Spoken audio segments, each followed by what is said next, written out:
Welcome to Shark Week on Bloodbath and Beyond. Today we review Santa Jaws, taking a bite out of the naughty list.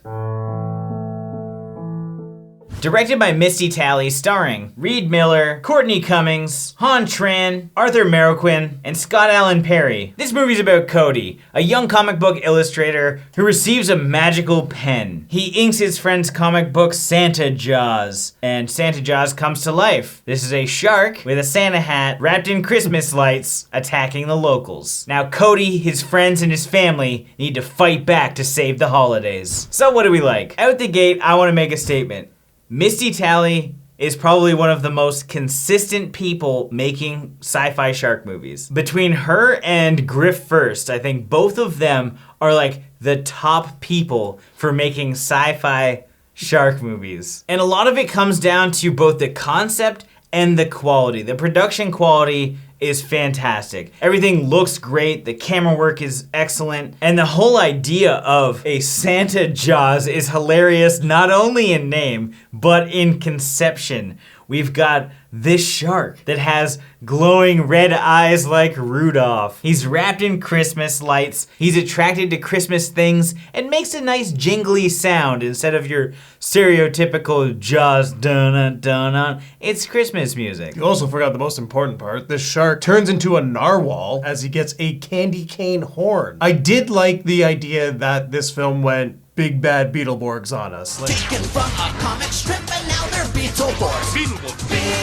bad Beetleborgs. Anyone who knows that show always wishes that they had the ability to draw their comics and make it come to life. Clark got it right. The second he got the pen, he gave himself money and a babe. That's pretty much what we would do. I would do exactly that. Maybe not a 50s car, definitely a Lambo, and we'd be whipping. I just like the idea how this came to be. It's so far-fetched. It's just out there, and you need that with shark movies. You need something different to keep it fresh, and the idea that this kid drew this shark and it came to life was absolutely fun. This whole movie, well PG, was just a fun time because you're going along with Cody's journey. He's trying to take down this shark while also trying to hook up with a neighbor that lives across the street who's new in town. You've got likable characters everywhere, from the parents to the grandpa, who's just so good. And it's just a big adventure that doesn't really stop. There's no downtime in this film. Everything exists for exactly the right amount of time for you to be invested in the situations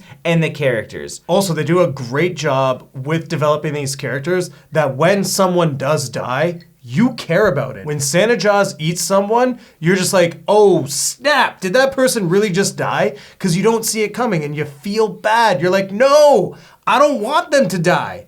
But it happens. It's gotta happen, and thankfully, in a shark movie, we have shark deaths. They're not over the top, they're not crazy. Again, this is a PG movie, but, there's some blood in the water, and they're around what you would expect from sci-fi these days. And no good shark movie isn't complete without a babe. And this film had a babe. Our Insta model. It's Snapstagram, actually. Our Snapstagram model, Georgia. She looked great. They played it up. Now, what didn't we like? I felt as though this film suffered from its location because even though there was a lot going on, it literally was, we're at the docks, we're at the comic book store. We're at the docks, we're at the comic book store. The characters kept going back to these two locations, whether it's Cody and the gang wanting to fight the shark on the docks, and then the parents go to the comic book store to find Cody and the gang, and then they're like, no, he's at the docks. So they go to the docks, but then Cody and the gang gotta go back to the comic book store to get more information. It was just back and forth, back and forth, back and forth, and they didn't explore the scenery, which kind of sucks. And for a Christmas movie, well, they did have some fun Christmas ideas when it came to weapons. The rest of the town didn't seem very Christmassy. I think people were just looking at them like, what the hell's going on? Why are you wearing a Christmas sweater? It's a little weird because this probably doesn't feel that Christmassy, to be honest. This is Christmas in July right now. This is what you get. Nothing else is going to be Christmassy. And that's what this movie kind of felt like.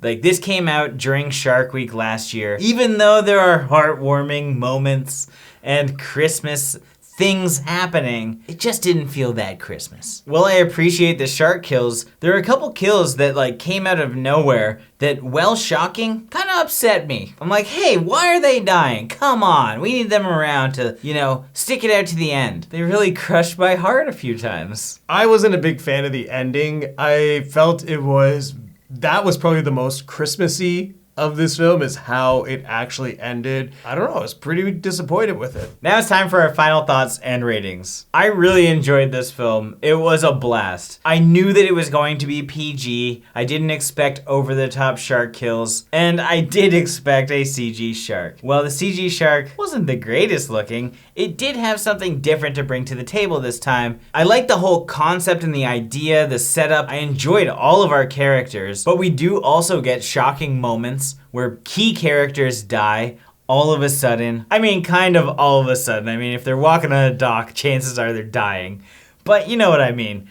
I just think this was a better attempt at a shark movie than many others that we watch. So I'm gonna give this 4 turkey catapults out of 5. I really do like when a shark movie does something different and throws a wacky concept at you to have fun with it. I thought it was hilarious, and it delivered with the kills that I would come to expect from something of this caliber. The production value was good, our characters were entertaining and fun, but I just felt as though the story was too oddly paced in the sense that it was going back and forth between the same locations, that it didn't mix it up enough for me. I thought it could have used a little more fodder, or maybe just switch it up a bit, have more people on the boats instead of just being on the dock or in the comic book shop. Our characters were enjoyable, and I do like it when writers and directors take risk by killing off important characters, especially when you don't see it coming. It's a real fun time, and I do recommend checking it out. So with that being said, I'm gonna give this film 3 dying elves out of 5. As always, thank you for watching. Like this video and comment below with your thoughts on the film if you've seen it. If you haven't and you do want to check it out, there are links in the description where you can find it. If this is your first time here, make sure you subscribe to the channel to stay updated with everything Bloodbath and beyond.